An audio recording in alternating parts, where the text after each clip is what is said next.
দর্শক স্বাগতম টিটির লাইভে আছে মোহাম্মদ হাসান হক। আজকে আপনাদেরকে দেখাবো মৎস্য অবতরণ কেন্দ্রের সার্বিক পরিস্থিতি। দর্শক আপনারা যেমনটা জানেন, এতদিন কর্মব্যস্ততা ছিল না মৎস্য অবতরণ কেন্দ্রে, কিন্তু বর্তমানে আবার আগের রূপে ফিরেছে মৎস্য অবতরণ কেন্দ্র।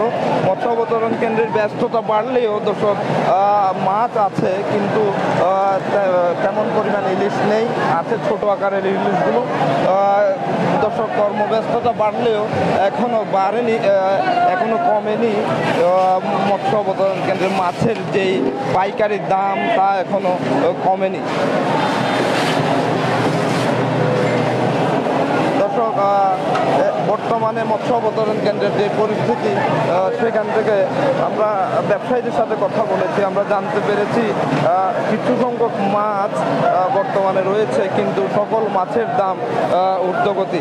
আমরা কথা বলবো একজন ব্যবসায়ীর সাথে। আজকে মাছের কেমন মাছ আছে এবং দাম কীরকম? মাছ তো একটু কম এখন, আপনার গরবি আবহাওয়ার কারণে, ওয়াদার খারাপের কারণে সাগরে যেতে পারে নাই।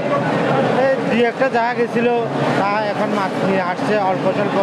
মাছের একটু এখন দাম, মাছের দাম কমছে, আরও কমপক্ষে 1 মাস লাগবে। ইলিশের দাম কেমন বর্তমানে? ইলিশের দাম এখন আকাশচুম্বী। কীরকম কেজি প্রতি? 500 থেকে 1000 গ্রামের যে ইলিশ আছে এটার দাম কত?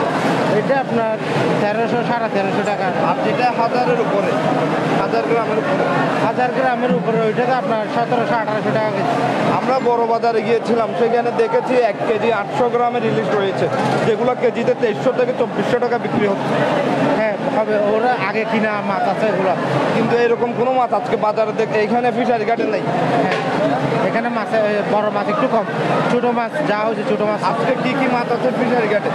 আজকে বিভিন্ন প্রকারের মাছ আছে, সুরমা মাছ, তাইলা মাছ, পোকা মাছ, সামুদ্রিক আইর মাছ। সুরমা মাছের দাম কেমন? সুরমা মাছের দাম আপনার 450-500 টাকার মতো কেজিতে? হ্যাঁ কেজি। পোয়া মাছ হলো আপনার যেটা লাল পোয়া আছে, ওইটা এখন আপনার 350 টাকার মতো চলতেছে কেজি। কোরাল মাছ কীরকম আছে? কোরাল মাছ বলতে আপনার থাইলা মাছ হচ্ছে এটা, এটা আপনার বড় থাইলা, এটা আপনার 800 টাকার কেজি। সাগরের কই কোরাল আছে 600 টাকা কেজি।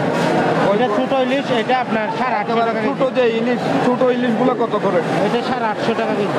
এগুলো কেজিতে কয়টা করে হবে? এটা কেজিতে দুটা করে, অর্থাৎ 500 গ্রাম করে একটা। 500 গ্রামের ওজনের যে ইলিশ, এগুলো কেজি প্রতি 800 থেকে 800 টাকা 850 টাকা এরকম বিক্রি করছেন। কবে নাগাদ মাছের আসলে যে ঊর্ধ্বগতি সাধারণ মানুষের একেবারে নাগালের বাইরে, কবে নাগাদ এই দাম কমতে পারে বলে মনে করেন? এই দাম কমতে আরও 1 মাস লাগবে, কমপক্ষে 1 মাস লাগবে। আপনার 22 তারিখ 23 তারিখ আবার ওয়াদার খারাপ আছে, তখন তো সব ট্রলার যেতে পারবে না। একবার ওয়াদার খারাপ হলে কমপক্ষে আপনি 7 থেকে 8 দিন সাগরে ট্রলার যেতে পারে না, গরবি আবহাওয়ার কারণে। এখন আপনার জলবায়ু পরিবর্তন হচ্ছে, তো জলবায়ু পরিবর্তন হচ্ছে, যদি মোকাবেলা এখন না করলে ভবিষ্যতে মৎস্য খাতে প্রচুর ক্ষতি হতে পারে। তা আপনারা সরকারের প্রতি আপনাদের দাবি কি আছে? আমাদের দাবি বলতে আপনার যে জলবায়ু পরিবর্তনটা হচ্ছে, ওইটা মোকাবেলা করা প্রয়োজন। সরকার ওইটা নিয়ে একটু উদ্যোগ নেওয়া খুব জরুরি। এটা যদি এখন যদি ব্যবস্থা না নেয়, পরবর্তী আগামী 2-3 বছর 5 বছর পরে মৎস্য খাতে বিশাল ক্ষতি হতে পারে। ধন্যবাদ আপনাকে, অসংখ্য ধন্যবাদ। দর্শক, কথা বলছিলাম একজন ব্যবসায়ীর সাথে। ব্যবসায়ীর দাবি, সাগরে বিরূপ আবহাওয়া থাকার কারণে এতদিন পর্যন্ত কোনো ট্রলার সাগরে যেতে পারেনি। বর্তমানে কিছু ট্রলার গিয়েছে এবং কিছু সংখ্যক ট্রলার ফিরে এসেছে, যার কারণে অল্প সংখ্যক মাছ আসলে ফিশারি ঘাটে দেখা যাচ্ছে। কিন্তু মাছ থাকলেও দর্শক আপনাদেরকে জানাতে চাই, সকল মাছের দাম আসলে আকাশচুম্বী। সকল মাছের দাম আকাশচুম্বী।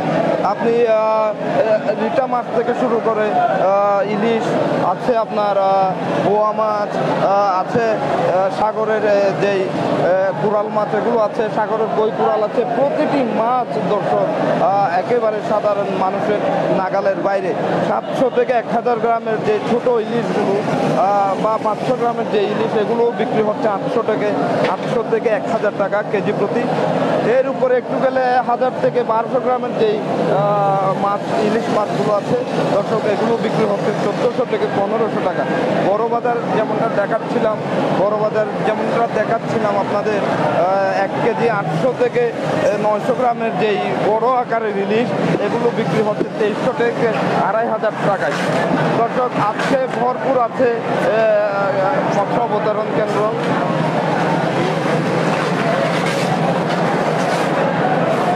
দর্শক আজকে আপনার আছে ভরপুর মাছে, কিন্তু যেই মাছগুলো রয়েছে এগুলোর দামও আকাশচুম্বী। ব্যবসায়ীদের পক্ষ থেকে বলা হচ্ছে যখনই সাগরের আবহাওয়া আরেকটু ভালো হবে, সামনে আরেকটু ভালো হবে, তখন কিছু সংখ্যক মাছ আরও বৃদ্ধি পাবে এবং মাছের দামও কমে আসবে বলে তারা মনে করছেন। দর্শক এতক্ষণ সাথে থাকার জন্য সবাইকে অসংখ্য ধন্যবাদ।